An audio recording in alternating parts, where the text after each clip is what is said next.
शिवजी महाराज जी ने अपनी तीसरी आंख खोली और दोस्तों यहां प्रचंड पृथ्वी के ऊपर अजीब अजीब घटनाएं घटने लगी। एक दिन एक ट्रेन एक्सीडेंट हो गया, 250 से ज्यादा लोगों की मौत हो गई। लोगों ने कहा बड़ा अपशकुन हो रहा है। क्या आप जानते हैं कि उड़ीसा में होने वाला ट्रेन हादसा क्यों हुआ था? क्या आपके मन में ये सवाल है कि इस हादसे के पीछे कौन था? क्या आपके मन में भी ये सवाल है कि आखिर उड़ीसा के अंदर ट्रेन हादसे में जो लगभग 280 लोग मारे गए थे उसकी असल वजह क्या थी? ये सवाल हर देशवासी के, हर उस इंसान के दिल में है जो देश के बारे में सोचता है। लेकिन क्या इस पर राजनीति होनी चाहिए? क्या इस पर इस तरह के बयान दिए जाने चाहिए जो कि शर्मनाक हो, या फिर इस मामले को लेकर भी सियासत की जाए?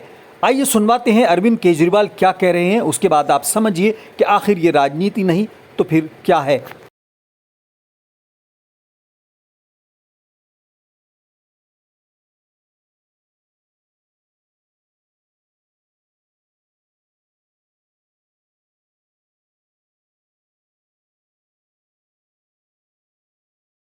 चारों तरफ अत्याचार, महंगाई, बेरोजगारी, ऊपर आसमान में देवता ये सब देख रहे थे कि पृथ्वी के ऊपर कितना घनघोर अत्याचार हो रहा है। सारे देवता इकट्ठे हुए, देवताओं ने मीटिंग करी, सारे देवता मिलकर शिवजी महाराज जी के पास गए और कहा महाराज कुछ करो, पृथ्वी के ऊपर अन्याय हो गया, अत्याचार हो गया, चारों तरफ बलात्कार, चारों तरफ हाहाकार मचा हुआ है, जनता परेशान हो रही है। पृथ्वी जी शिवजी महाराज जी ने अपनी तीसरी आंख खोली और दोस्तों यहां प्रचंड पृथ्वी के ऊपर अजीब अजीब घटनाएं घटने लगी। उज्जैन के अंदर महाकाल की 6 सप्तऋषियों की बड़ी बड़ी 10 फुटा भारी भारी मूर्तियां थी। एक दिन बारिश और तूफान आया और 6 की 6 मूर्तियां टूट गई। लोगों ने कहा बड़ा अपशकुन हो रहा है, बड़ा अपशकुन हो रहा है। एक दिन एक ट्रेन एक्सीडेंट हो गया, 250 से ज्यादा लोगों की मौत हो गई। लोगों ने कहा बड़ा अपशकुन हो रहा है। मौका था इसी हफ्ते दिल्ली में होने वाली आम आदमी पार्टी की महारैली का। इसमें अरविंद केजरीवाल ने एक बार फिर अपनी पुरानी कहानी यानी चौथी पास राजा की कहानी दोहराई। लेकिन ये कोई पहली बार नहीं जबकि हमारे देश में ख़ास तौर से हमारे पॉलिटिकल लोगों ने दर्दनाक हादसों पर राजनीति न की हो। कई मामलों की तरह इस रेल हादसे पर भी लोगों ने राजनीति की और ख़ास तौर से विपक्ष ने रेल मंत्री पर कई गंभीर आरोप लगाए। आपको दिखाते हैं वो वीडियो जिसको लेकर विपक्ष खास तौर से सरकार और रेल मंत्री पर निशाना साध रहा है। भारत माता की, भारत माता की, वंदे वंदे। बहुत बहुत धन्यवाद साथियों। सोशल मीडिया पर ये तमाम वीडियोस वायरल हो रही हैं, लेकिन सबसे बड़ा सवाल यही है कि क्या राजनीतिक दल एक दूसरे को घेरने के लिए और जनता को बेवकूफ़ बनाने के लिए हादसों को भी सियासत का शिकार बनाएंगे और इन हादसों को भी लेकर सियासत करेंगे और एक दूसरे को घेरने की कोशिश करेंगे। सबसे बड़ा सवाल यही है कि अरविंद केजरीवाल ने एक चौथी पास राजा की कहानी सुनाई, लेकिन अरविंद केजरीवाल जी आपको याद रखना चाहिए कि देश अब राजा के राज में नहीं बल्कि डेमोक्रेसी में एक चुने हुए जनप्रतिनिधि के हाथ में है। आम जनता लाइन में लगकर वोट देती है और अपने नेता को चुनती है, और ख़ास बात यह है कि विपक्ष को ये जिम्मेदारी जनता ही सौंपती है कि वो नज़र बनाए रखे। लेकिन भाषा का और मान मर्यादाओं का संयम ज़रूरी है। ये सही है कि विपक्ष अगर एग्रेसिव होगा, एक्टिव होगा तो यकीनन सत्ता काबू में रहेगी। आपको सुनवाते हैं सोशल मीडिया पर वायरल होने वाली अरविंद केजरीवाल की वो कहानी जो कि उन्होंने कथित तौर पर रैली के दौरान सुनाई। चौथी पास राजा, किस किस ने सुनी है ये कहानी? इस कहानी का महात्म्य है कि इस कहानी को जितनी बार सुनोगे, जितनी बार सुनाओगे, उतनी भगवान की कृपा आपके परिवार के ऊपर बरसेगी।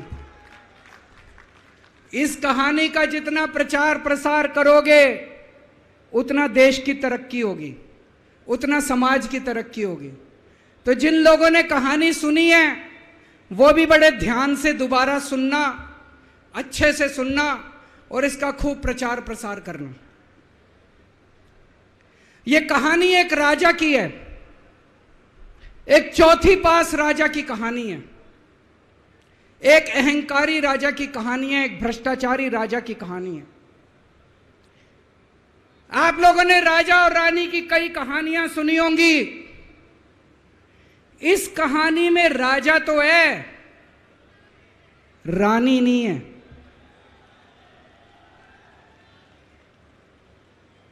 तो एक महान देश था, कई हजार साल पुराना देश। उस देश के एक गांव में एक बच्चा पैदा हुआ, बहुत गरीब घर में एक बच्चा पैदा हुआ। तो जैसे गांव के अंदर बच्चा पैदा होने पे ज्योतिषी आते हैं, ज्योतिषी आके बच्चे का भविष्य बताते हैं, ऐसे गांव का ज्योतिषी आया, उसने बच्चे की कुंडली देखी और बच्चे की मां को बोला कि माई, तेरा बेटा बड़ा होके बहुत बड़ा सम्राट बनेगा। माई को समझ नहीं आया, मैं इतनी गरीब, मेरा परिवार इतना गरीब, मेरा बेटा सम्राट कैसे बनेगा। खैर बच्चा धीरे धीरे बड़ा होने लगा।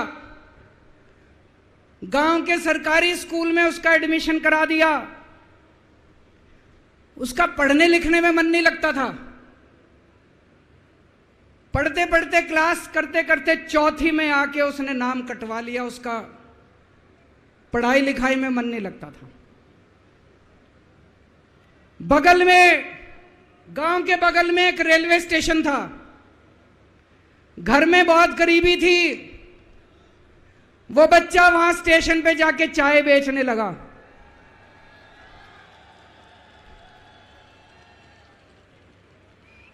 चाय बेच के अपना गुजारा करता था। वो भाषण बहुत अच्छा देता था, बचपन से ही बड़ा अच्छा भाषण देता था। गांव के लड़कों को इकट्ठा कर लेता और भाषण देना चालू करता। धीरे धीरे आसपास के गांव में फैल गया कि यह बच्चा भाषण बड़े अच्छे देता है। आसपास के लड़के भी इकट्ठे हो गए और जो मर्जी टॉपिक हो भाषण देना चालू कर देता था और रुकता ही नहीं था, घंटों घंटों तक भाषण देता रहता था। बच्चा बड़ा हुआ। ज्योतिषी ने कहा था बड़ा होके बच्चा उस महान देश का सम्राट बन गया। लेकिन राजा तो अनपढ़ था, उसे तो कुछ आता नहीं था। अफसर आते, उस अनपढ़ राजा से जहां मर्जी साइन करा लेते, जहां मर्जी जो मर्जी साइन करा लेते। वो राजा अनपढ़ था, उसे लगता था मैं अगर अफसरों से पूछूंगा तो मेरी कमजोरी सबके सामने प्रकट हो जाएगी। अफसरों को लगेगा मेरे को कुछ आता नहीं है। अफसर जो मर्जी लेके आते थे वहां साइन कर देता था। वो धीरे धीरे पूरे देश के अंदर फैल गया कि राजा अनपढ़ है, राजा अनपढ़ है। राजा को बड़ा बुरा लगने लगा। तो राजा ने कहीं से एक फर्जी डिग्री का जुगाड़ कर लिया। एक फर्जी डिग्री का जुगाड़ कर लिया, एमए की डिग्री का। और राजा बोला मैं एमए हूं। पर सच्चाई तो पूरे देश को पता थी, राजा तो अनपढ़ था। धीरे धीरे राजा अहंकारी भी होता गया। अहंकारी राजा और ऊपर से अनपढ़। जो मर्जी उस राजा के पास जाता और राजा से कुछ भी पास करा के ले आता। एक बार कुछ लोग गए, राजा को बोले जी नोटबंदी कर दो। नोटबंदी करने से भ्रष्टाचार खत्म हो जाएगा, आतंकवाद खत्म हो जाएगा। राजा को कुछ समझ नहीं आया। राजा की खूब चमची मारी उन्होंने। राजा ने एक दिन शाम को टीवी पे आके 8 बजे नोटबंदी कर दी। पूरे देश का बेड़ा गर्क हो गया दोस्तों।